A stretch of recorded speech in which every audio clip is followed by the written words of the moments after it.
Ողջույն հարգելի հետևորդներ, ես Ստեփանավան քաղաքի բնակիչ Էրիկ Եղինյանն եմ։ Ես նախկինում իմ մտերմուհու Աննա Սիրունյանի հետ միասին մոտ 1 տարի ժամանակով համատեղ ապրել ենք միասին։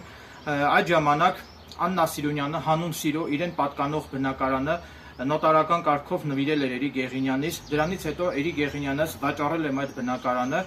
Դրանից հետո Աննա Սիրունյանը ոստիկանության Վանաձոր քաղաքի բազումի բաժնում Էրիկ Եղինյանից դեմ հաղորդում էր տվել այն մասին, որ Էրիկ Եղինյանը իբր թե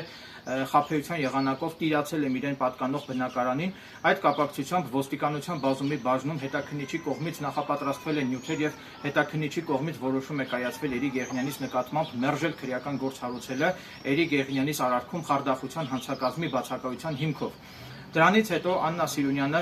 լրատվամիջոցով, մասնավորապես Արարատ հեռուստաընկերությանը տված իր հարցազրույցում բարձրաձայնել է, որ Էրիկ Եղինյանս իբր թե խաբեությամբ տիրացել է իրեն պատկանող բնակարանին։ Այդ կապակցությամբ Էրիկ Եղինյանս իմ իրավունքների պաշտպանության նպատակով դատի եմ տվել Աննա Սիրունյանին եւ Արարատ հեռուստաընկերությանը հերքում հրապարակելուն պարտավորեցնելու պահանջով։ Այդ կապակցությամբ Լոռու մարզի ընդհանուր իրավասության դատարանի պարկեշտեր պատվախնդիր դատավոր Նանե Սահակյանը վճիռ է կայացրել բավարարել Էրիկ Եղինյանից փաստարկված հայցը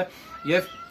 դատարանը Արարատ հեռուստաընկերությանը պարտավորեցրել է տեսանյութի ձևաչափով հերքել Էրիկ Եղինյանից վերաբերյալ տարածված մտածածին զրպարտությունները։ Դրանից հետո Արարատ հեռուստաընկերության ներկայացուցիչը բողոքարկել էր վերաքննիչ քաղաքացիական դատարան, սակայն վերաքննիչ դատարանը որոշում է կայացրել մերժել Արարատ հեռուստաընկերության ներկայացուցչի կողմից բերված ակնհայտ անհիմն եւ առարկայազուրկ վերաքննիչ բողոքը։ Դրանից հետո Արարատ հեռուստաընկերության ներկայացուցիչը բողոք է ներկայացրել Վճռաբեկ դատանի քաղաքացիական եւ վարչական պալատ եւ իմ ունեցած տեղեկություններով առաջիկայում Վճռաբեկ դատանի քաղաքացիական եւ վարչական պալատի կողմից որոշում է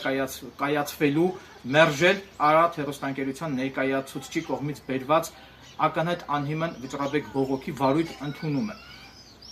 Եվ Էրիկ Եղինյանից վերաբերյալ կայացված այդ իմ կողմից բերված քաղաքացիական հայցը բավարարելու մասին դատանի վճիռն օրինական ուժի մեջ մտնելուց հետո Արարատ հեռուստաընկերությունը պետք է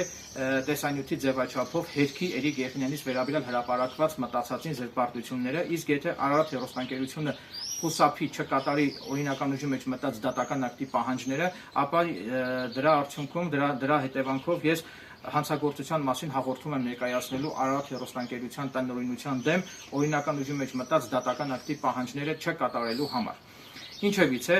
ցանկանում եմ հանրությանը տեղեկացնել նաև հետևյալ հանգամանքների մասին, մասնավորապես իմ ունեցած տեղեկություններով Աննա Սիրունյանը ահազանգ է տվել ոստիկանության Նայիրի բաժին այն մասին, որ իր ներկայիս ամուսինը Գրիգոր Դավթյանը բռնություն է գործադրում իր նկատմամբ։ Այդ կապակցությամբ ոստիկանության Նայիրի բաժնի ծառայողները, երբ որ գալիս են Գրիգոր Դավթյանին բերման ենթարկելու համար, այդ ժամանակ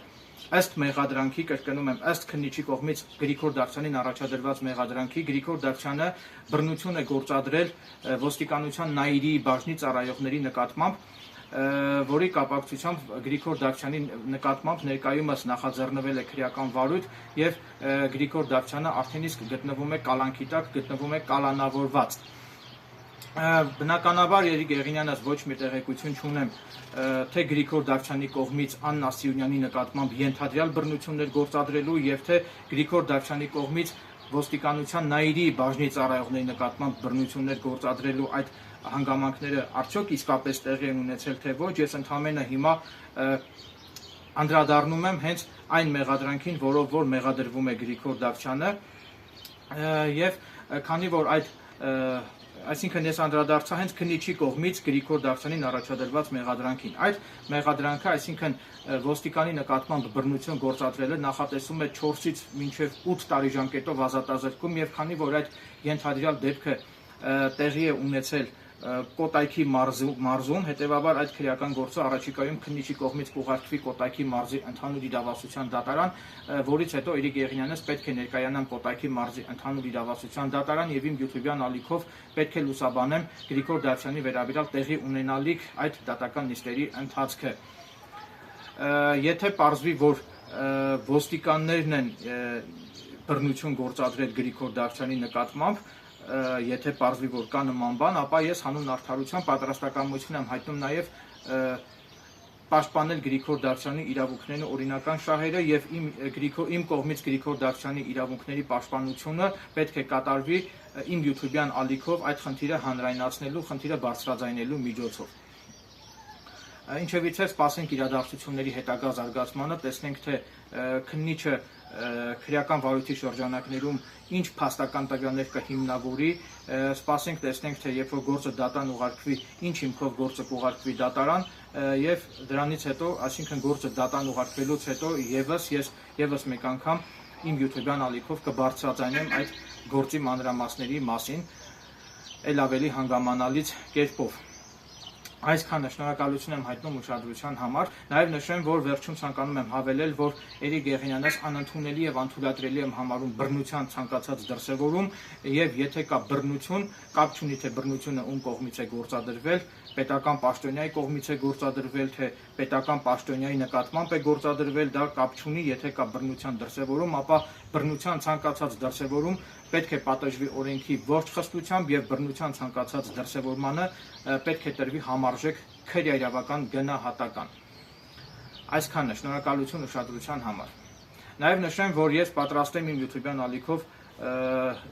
հնչեցնել նաեւ սույն գործին առնչվող անձանց տեսակետներն ու անձանց դիրքորոշումները, այդ թվում նաեւ թե Գրիգոր Դավթյանի, թե Գրիգոր Դավթյանի փաստաբանի, թե Աննա Սիրունյանի, թե ոստիկանների տեսակետներն ու դիրքորոշումը պատրաստակամություն եմ հայտնում հնչեցնել իմ YouTube-յան ալիքով։ Այսքանն է, շնորհակալություն ուշադրության համար։